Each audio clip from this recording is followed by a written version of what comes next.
After the debate, the House of Representatives summoned security chiefs and heads of security agencies to brief it on the efforts made so far to release over 200 girls abducted in Chibok, Borno State. Now, the relations of the abducted schoolgirls were not the only ones who organized a protest to the National Assembly to demand the rescue of the girls. Some concerned Nigerians, led by the former Minister of Education, Mrs. Obi, went on a protest march to the National Assembly to demand the rescue of the abducted girls.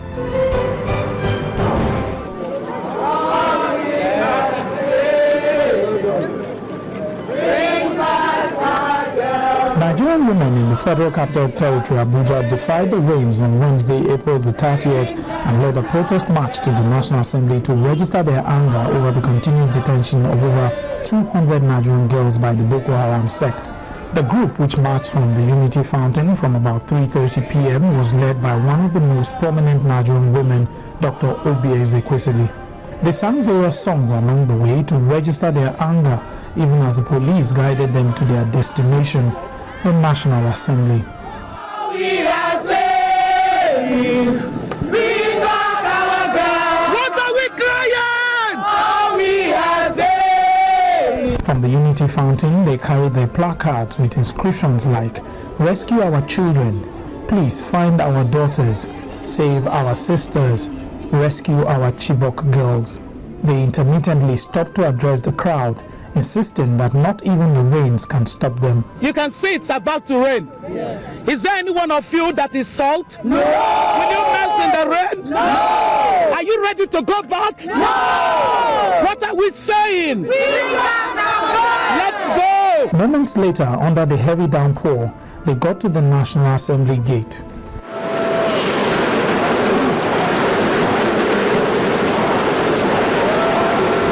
Until our daughters are found and delivered back home alive, we will not say anything is successful.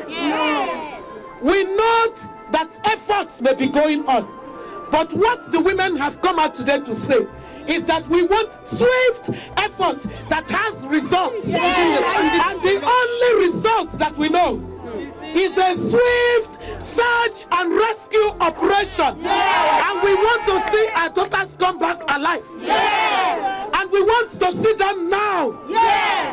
It is the business of the government to comply with Section 14 of the Constitution that says the welfare and security of Nigerians shall be the primary purpose of governance. That we haven't seen in this case. You can imagine the trauma that parents are going through to have your children abducted and now to be told that they are being married by terrorists. I mean, it's unacceptable. We want them back!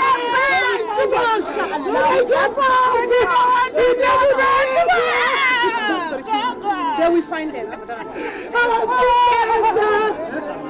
They were received by the Senate President, the Speaker and Deputy Speaker of the House of Representatives. Intelligent. I'm incisive. I am passionate. I am focused.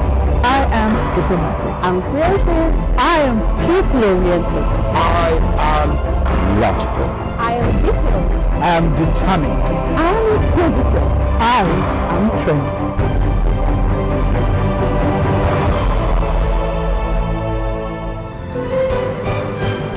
You're welcome back to the Gavel. It truly was a week of protest, not only in the Federal Capital Territory, but in different states across the country. But in the FCT, some protesters did not fare too well during their march. The Nigerian Police Force dislodged members of the Academic Staff Union of Polytechnics and the Colleges of Education Academic Staff Union, who embarked on a peaceful protest to the National Assembly to press home their demand. The lecturers who converged in front of the Federal Secretariat were dispersed by gun-wielding policemen who later fired tear gas at them for defying the instruction not to move beyond the premises of the Federal Secretariat. Watch. Singing songs of solidarity, members of the Academic Staff Union of Polytechnics and Colleges of Education Academic Staff Union marched through the streets of Abuja to protest the continued closure of polytechnics and colleges of education. The lecturers are, among other things, demanding for the elimination of disparity between HND and BSc graduates, establishment of a National Polytechnic Commission, and infrastructural decay in polytechnics and colleges of education. The first point of call was the Ministry of Education, but armed policemen secured the gates of the ministry and prevented the lecturers from gaining access. At the entrance of the gate, the president of ASUP and his KWASU counterpart addressed journalists. Nigerians, grant ASUP! Grant KWASU! We are asking questions, and we demand that the questions be asked. Is it right that somebody will spend 5 years to get an HND degree, and when he wants to go to a university, they make him a second-year student? It is not proper. We believe that if we do not talk for ourselves, nobody will talk for us. We believe that for our own, we had gotten it well in the past. But the future of the children coming, we don't seem to have a stake in it. And we are saying no, God will judge us if we do not rise up to speak for those who are weak. From the Ministry of Education, the lecturers proceeded to the Ministry of Labour, where they were also locked out. The Minister of Labour, however, attended to them with an assurance that the federal government is looking into their demands. We are almost there, and I want to commend your patience. I want to commend your perseverance. You are Nigerians. You are true Nigerians. You've done it the best way, without disrupting anything. You've been patient over the months, and I want to tell you, we are almost there. And why I came out here is because I'm bold to tell you that we are almost there. We are crossing the T's and dotting the I's. One thing I want to tell you is that government has not been silent over the past months. What is important is that I'm bringing you a message that is true, a message that can be trusted, a message from the highest point. That I came here shows you that we are not running away from the problem. Attempts by the striking lecturers to proceed to the National Assembly was rebuffed by armed policemen who fired tear gas at them to interrupt the procession. Although the lecturers were not allowed to get into the National Assembly, their matter was raised at plenary in the House of Representatives. A federal lawmaker, Nana Ibokwe, moved the motion on matters of urgent national importance, drawing the attention of the House to the protest by the unions. The House is worried that our polytechnics and colleges of education have been shut down for over 10 months now. Concerned that the discussions between the striking lecturers and the Minister of Education has seemingly ended in a stalemate. Note that the stalemate had led to a peaceful protest held yesterday, Tuesday, 29th April 2014, by members of the Academic Staff Union of Polytechnics and that of Colleges of Education, worried that the continued face-off and shutdown of our polytechnics and colleges of education affects the academic progression of our students and invariably their future. Disturbed that the continued stay at home of our youth exposes them to various crimes and also to agents of destabilization. The House knows the need to tame the further weakening and destruction of our educational system. The Deputy Chairman, House Committee on Education, Rose Oko, who blames the federal government for failing to implement the agreements reached between both parties, noted that the agitations of ASUP and KWASU were haphazardly handled, especially considering that the ASUP-KWASU matter is the same with that of ASU recently resolved. The problem between KWASU and ASUP and the federal government was the same, literally the same kind of matter that we had with the universities, where agreements were entered into in 2009, and the terms of the agreements were implemented haphazardly, and most of the crucial ones were not implemented. So I do recall that at some point in time, when we were trying to handle the ASU matter, we had called ASUP, not COASU at the time, we had called ASUP, and they had agreed to down tools for a while. But unfortunately, for some reason, the problem with ASUP has not been pursued as it should be, and has not been taken to a logical conclusion as it should be. The House of Representatives therefore mandated its Committee on Education to quickly intervene and proffer lasting solutions to the lingering crisis between the Academic Staff Union of Polytechnics, Colleges of Education Academic Staff Union, and the Minister of Education. Finally, the House of Representatives has passed the Pension Reform Act 2013. The Act repeals the Pension Reform Act 2004 and enacts the Pension Reform Act 2013 to continue to govern and regulate the administration of the Uniform Contributory Pension Scheme for both the public and private sectors in Nigeria. You will recall that the Senate passed the Pension Reform Act before the Easter holiday. What is interesting is that the Act prescribes a jail term of at least 10 years for anyone found guilty of misappropriation or diversion of pension funds. The House of Representatives has finally passed the Pension Reform Act 2014 after its consideration on the floor of the House by members.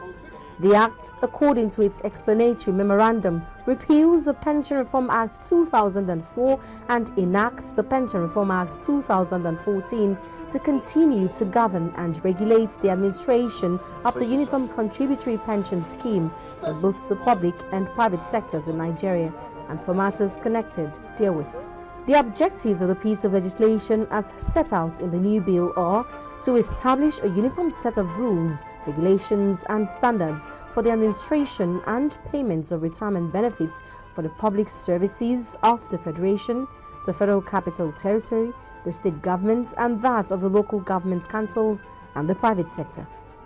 Additionally, the Act will ensure that every person who worked in either the public service of the Federation, Federal Capital Territory, states and local governments, or the private sector receives his retirement benefits as and when due. While the bill retains the minimum of 8% contribution of salary monthly by employees into the scheme as in the Principal Act, it stipulates a minimum of 10% monthly by the employer. The chairman of the House of Representatives Committee on Pensions, Ibrahim Kamba, said that in the near future, a jail term of at least 10 years shall be the penalty for anyone found guilty of misappropriation or diversion of pension funds. He added that the pension reform bill is set to tackle the daunting challenges the pension system has been riddled by in recent times. Although the deputy chairman of the committee explained that the House of Representatives is yet to harmonize the bill with the Senate so it can be signed into law by the President as soon as possible. 10 years jail term for anyone misappropriating the pension funds. In addition to refundable 3 months, 3 times the amount imprisonment. We strongly believe that this will be served as a determined and potential routine and a health check and routine of funds in the pension administration. Section 19 of the Act actually will spell out the issue of the competentness and the fitness of the DG of the National Pension Commission has a value with the House and the Senate. The Senate actually adopted the 15 years proposal by the executive, but the House in its own wisdom believed that we are going to open the chance for every Nigerian who is qualified in the industry and competent to hold the organization. So that area needs the conference committee. Now this is where we draw the curtains for this week's edition of The Gavel. But before we go, let's take a look at some of the mails which you have sent us on last week's issue. We know we had an interview with the chairman of the Senate Committee on Aviation, Senator Hope Uzodinma, who spoke about the proposed merger of NCAA, NMA and other aviation organizations. Now this mail is from Adisa Abdul Hafiz, who says, "Mine is a bit of concern on the current state of airport security. The senator said state-of-the-art equipment will be installed as soon as airport remodeling in most of our airports are completed. And he says his worry is just that in the face of this escalating security challenges we are faced with, should there not be effective interim security measures that will protect all airport users pending the completion of the so-called remodeling. And he also spoke on the merger, and again he says, I think the status quo should remain vis-a-vis NCAA being standalone from NAMA and NIMET, but rather it should be more alive to its duties, especially as regards consumer protection. And he said the Nigerian airline operators have no regard for their customers whatsoever. Thank you very much, Mr. Adisa Abdul Hafiz, for writing to us. Once again, this is where we draw the curtains for this week's edition of The Gavel. If you have any opinions on any of the issues discussed, please email us on thegavel@channelstv.com. Thank you for staying with us and see you again next week.